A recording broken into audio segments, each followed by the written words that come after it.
बिस्मिल्लाहिर्रहमानिर्रहीम। अस्सलाम वालेकुम व्यूअर्स, कैसे हैं जी आप सब लोग। उम्मीद करते हैं कि आप खैरियत से होंगे। मैं भी अल्हम्दुलिल्लाह आपकी दुआओं से बिल्कुल ठीक ठाक हूँ जी। तो अक्सर ऐसा होता है कि जब सावन भादों का मौसम स्टार्ट हो जाता है तो फिर हम औरतों को एक मसला जो हर वक्त फेस करना होता है वो होता है जी, कपड़ों की स्मेल कैसे ख़त्म करें। तो मैं आज की वीडियो में आपके साथ एक ऐसा ज़बरदस्त सा तरीका शेयर करूँगी कि इससे ना सिर्फ आपका कपड़ जो है वो महक उठेगा, बल्कि आप इसको जहाँ कहीं भी रखेंगे इसकी इतनी प्यारी खुशबू उस जगह पे फैल जाएगी। आप ने इस वीडियो को देखने के बाद मुझे इतनी दुआएं देनी है कि घर से हर किस्म की स्मेल जो है वो ख़त्म हो जाएगी। आपने ले लेनी है यहाँ पर जी मेडिकल कॉटन जो होती है वो ले लेनी है। इसका एक बाउल सा बना के आपने किसी भी शीशे के गिलास में या कप में रख लेना और इसमें थोड़ा सा सिरका ऐड कर लेना है और इसमें कुछ चंद लौंग हम रख लेंगे, क्योंकि इन सारी चीज़ों से मिलके तो एक ऐसा ये एयर फ्रेशनर बनेगा कि जो बाकी सारे आर्टिफिशियल एयर फ्रेशनर को पीछे छोड़ देगा। और सिर्फ इन चीज़ों की मदद से जो कि हमारे किचन में मौजूद होती हैं, आप एक इतना अच्छा एयर फ्रेशनर बना सकते हैं कि आपका जो कबड़ है वो हर वक्त महकता रहेगा। बिल्कुल भी आपको एयर फ्रेशनर करने की ज़रूरत नहीं पड़ेगी, ना ही आपको कोई और टोटका इस्तेमाल करना पड़ेगा। इसमें चंद टुकड़े जो मैंने दालचीनी के रख लिए, लौंग डाल लिए और सेंट हमारे घरों में अक्सर बचे पड़े होते हैं, जो कि अक्सर जब लोग उम्रा करके आते हैं, हज वगैरह अदा करके आते हैं, तो उसमें से जब हम उनसे मिलने जाते हैं तो उसके वो हमें गिफ्ट के तौर पर देते हैं, जैसे टोपी वगैरह, तस्बीह और साथ ही ये खुशबू एक छोटी सी होती है। इसका आप इस तरीके से इस्तेमाल करें तो यकीनन आपका सारी चीज़ें जो वो वेस्ट नहीं होंगी और आपका कपड़ महकता रहेगा। मैंने इसको बना के इस तरह अपने कपड़ में काफ़ी दिनों से रखा और यकीन जाने कि इसकी इतनी अच्छी खुशबू आती है। जब भी मैं कपड़ खोलती हूँ तो मुझे एक अच्छी फ्रेगनेंस मिलती है, जिससे मेरा दिल बहुत खुश होता है और कपड़े भी हर वक्त महकते रहते हैं। ना ही मुझे वो जो क्लॉथ फैब्रिक सॉफ्टनर होता है वो यूज़ करना पड़ता है और ना ही मुझे स्प्रे वगैरह इसमें परफ्यूम वगैरह करनी पड़ती है। और सबसे बड़ा मसला जो कि हर बंदे को फेस करना पड़ता है वो जी, मोबाइल की चार्जिंग जो है वो बहुत ज़्यादा स्लो होती है। चार्जर हम चाहे जितना भी महंगा ले आएँ, कुछ ही दिन निकलते हैं तो उसकी चार्जिंग जो है वो स्लो हो जाती है, बहुत ज़्यादा टाइम लग जाता है। तो इसका एक हल मैं आपके साथ शेयर करने लगी हूँ, जो कि हर बंदे को फेस करनी पड़ती है। थोड़ी सी इस तरह वैसलीन लेने पहले आप उस सबसे पहले आपने अपने चार्जर को इस तरह अच्छी तरह से नीट क्लीन कर लेना है। इसको अच्छी तरह से साफ़ कर लें। वैसलीन से क्या होगा कि एक तो इसमें शाइनिंग आएगी, दूसरा सारे जो इसके ऊपर स्टेन्स वगैरह बने हुए होंगे, जब हम हाथ लगाते हैं तो अक्सर इस पर चिकनाई वगैरह के दाग लग जाते हैं, वो बिल्कुल रिमूव हो जाएंगे और चार्जर एकदम से नया नकोर हो जाएगा। दोनों पार्ट्स में चार्जर की इस तरह आपने साफ़ कर लेने हैं। और इसी तरह आपने एक सादा टिशू लेना है। पहले वैसलीन वाले टिशू से इसको रब करना है ताकि अच्छी तरह से सारे स्टेन्स ख़त्म हो जाए। फिर एक बिल्कुल न्यू टिशू लें और इसको अच्छी तरह से रब करके तो साफ़ कर लें, ताकि इसकी शाइनिंग जो है वो और ज़्यादा निखर के सामने आए। अब जी जो सबसे मेन प्रॉब्लम जो है वो मैं आपकी सॉल्व करने लगी हूँ। हमने ये ले लेनी है जी डबल टेप, छोटा सा इसका पीस हमने कट कर लेना है। डबल टेप का ये बहुत बड़ा कमाल होगा। आप देखेंगे कि आपका जो चार्जर है वो कैसे मिनटों में चार्जिंग करेगा। फ़ोन आपका चंद ही मिनटों में 100% चार्जिंग कर देगा और आप हैरान रह जाएंगे कि ये कैसे हुआ। इस तरह हमने एक आप घर में से कोई भी एक चाबी ले लें, जो भी आप लॉक वगैरह में लगती है, आपने कोई भी एक चाबी ले लेनी है, छोटे साइज़ की हो वो, और इसके ऊपर हमने इस तरह डबल टेप छोटा सा पीस लगा लेना है और इसको अच्छी तरह से हमने सेट कर लेना है ये दोनों साइडों से, ताकि जब हम इसको यूज़ करें तो ये आसानी से हो जाए।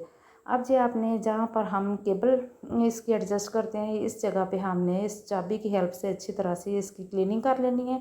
यहाँ पर अक्सर क्या होता है कि वो डस्ट जमती रहती है, जो कि हमें नज़र तो नहीं आती, लेकिन इसकी वजह से केबल इसमें सही तरह से एडजस्ट नहीं होती है और इसी तरह फ़ोन चार्जिंग जो है वो बहुत स्लो हो जाती है और बहुत ज़्यादा टाइम लग जाता है और बिजली का भी बहुत ज़्यादा ज़्यादा होता है, बिजली वेस्ट होती रहती है। आप इस तरह चार्जर के दोनों पार्ट्स को अच्छी तरह से नीट क्लीन कर रहे हैं। जो जो हमने डबल टेप लगाई थी इसके साथ सारी जो गंदगी है, सारी जो डस्ट है वो चिपक जाएगी और चार्जर एकदम से नीट क्लीन हो जाएगा, साफ़ सुथरा होगा।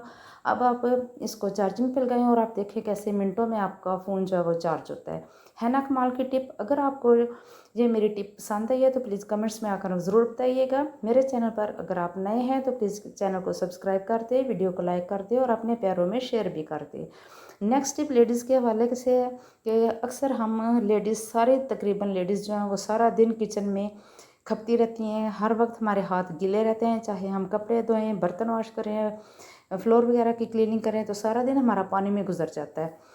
तो किचन में एक मसला मैं आपका अभी से हल करने लगी हूँ। इस तरह की ये जो बेद की जो छोटी छोटी निकाह पे जब हम छुआरे वगैरह बांटते हैं तो इस तरह की थैलियाँ जो है घरों में अक्सर पड़ी रहती हैं। तो आप एक इसमें से इस तरह की थैली ले लें।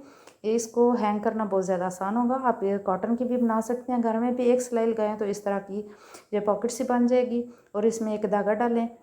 बहुत ईजी तरीका है। लेकिन अगर आपके पास नहीं है तो आप इस तरह की कोई भी इस तरह निकाह के जो हम छुआरे बांटते हैं बिद की जो होती है, इस तरह एक थैली लेके और उसमें साबुन डाल के रखें।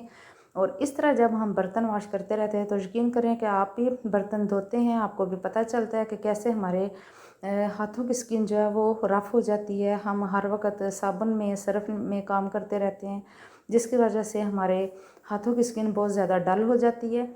वजह इसकी ये है कि हम ज़्यादातर अपने हाथों की स्किन को मॉइस्चराइज़ नहीं करते, ना ही हम हर वक्त इसको मॉइस्चराइज़ करके रख सकते हैं। लेकिन फिर भी एक तरीका आपके साथ ज़रूर शेयर करूँगी जिस पर मैं भी अमल करती हूँ और मुझे ये अच्छा लगता है, क्योंकि मैं नहीं चाहती कि मेरे हाथों की स्किन जो है वो बहुत ज़्यादा डल हो जाए या रफ़ हो जाए या मेरे हाथ हार्ड हो जाएं। तो मैं चाहती हूँ कि मेरे हाथों की स्किन बहुत ज़्यादा सॉफ्ट रहे। तो मैं इसी बात पर अमल करती हूँ कि बर्तन वगैरह वॉश करने के बाद सबसे पहले तो मैं साबुन से अच्छी तरह हैंड वॉश करती हूँ। इसके बाद मैं कोई ना कोई मॉइस्चराइज़र हाथों पे ज़रूर अप्लाई करती हूँ। इस तरह ये साबुन मैंने इधर इसलिए हैंग करना है ताकि जैसे ही हम बर्तन वॉश कर लें तो हम जो भी लेमन मैक्स लिक्विड यूज़ करें या बार यूज़ करें तो उसका जो हार्डनेस होती है, उसकी जो हार्शनेस होती है, वो हमारे हाथों को डैमेज ना करे, हमारी स्किन को ख़राब ना करे। तो फ़ौरन हाथों को इस तरह साबुन से वॉश कर लें तो बहुत ज़्यादा असर किसी हद तक लेमन मैक्स लिक्विड का या बार का कम हो जाता है। और इसके बाद आप कोशिश करें कि किचन में कोई ना कोई मॉइस्चराइज़र ज़रूर रखें, चाहे वो बेबी लोशन हो, वैसलीन हो या वो कोकोनट ऑयल हो या कोई भी मॉइस्चराइज़र हो जो कि आपको सूट करता हो या आप यूज़ करते हों। तो वो किचन में किसी कैबिनेट में रख दें और अपने हाथों को फ़ौरन से मॉइस्चराइज़ कर लिया करें ताकि आपके हाथ सॉफ्ट और सिल्की रहें। ये देखिए जी, मैं इस तरह बर्तन वॉश करने के बाद और कपड़े वॉश करने के बाद इस तरह हाथों को ज़रूर एक दफ़ा मॉइस्चराइज़ करती हूँ। लगता तो मुश्किल काम है कि अब क्या हर वक्त बंदा हाथों की तरफ ही ध्यान देता रहे, हाथों की केयर करता रहे, स्किन की तरफ देखता रहे, लेकिन ये काम भी ज़रूरी है। क्योंकि अगर हम ऐसा नहीं करेंगे तो हमारे हाथों की स्किन फट भी सकती है और फिर जिन लोगों को बेचारों को छोटी छोटी एलर्जीज़ होती हैं उनका ये काम ज़्यादा मुश्किल में पड़ सकता है, ज़्यादा उनका मर्ज़ बढ़ भी सकता है। इस तरह आप कोई भी लिक्विड जो है वो अपने हाथों पे लगाएं और मॉइस्चराइज़र जो है वो हाथों पे लगाएं, कोकोनट ऑयल लगा लें, बेबी लोशन लगा लें, कोई भी जो आप यूज़ करते हैं वो आपके लिए बेस्ट हो वो लगाएं। इसी तरह जब हम किचन में इस तरह के जूसेस वगैरह टैंग वगैरह बनाते हैं तो अक्सर क्या होता है कि हम पूरी आइस के ट्रे जो है वो निकाल लेते हैं। थोड़ी सी हमने आइस यूज़ करनी होती है और बाकी हम ऐसे शेल्फ पर छोड़ देते हैं, जिससे बहुत ज़्यादा बर्फ़ जो है वो ज़ाया हो जाती है। मैं आपको ये टिप देना चाह रही थी कि आपने जितनी भी बर्फ़ यूज़ करनी है आप एक ही दफ़ा ट्रे में निकाल लें और बाकी आप इस तरह आप टैंक का जग एक साइड पे रखें। आपने आइस ट्रे है जो वापस इसी तरह इसके ऊपर उल्टा करके रखिए और सारी आइस क्यूब्स इसके अंदर वापस आ जाएंगी, ये बिल्कुल वेस्ट नहीं होंगी। और जितने हमने यूज़ किए उसमें पानी दोबारा डालें और इसको फ्रीज़ कर दें। है ना ये भी कमाल की टिप। और दोबारा से मेरी आपसे रिक्वेस्ट है कि मेरे चैनल को सब्सक्राइब भी कर दें, वीडियो को लाइक और शेयर भी कर दें और मुझे अपनी दुआ में याद रखें। मिलती हूँ किसी बहुत ही अच्छी सी यूज़फुल सी वीडियो में आपसे। तब तक के लिए मुझे इजाज़त दीजिए। ओके जी, अल्लाह हाफिज़।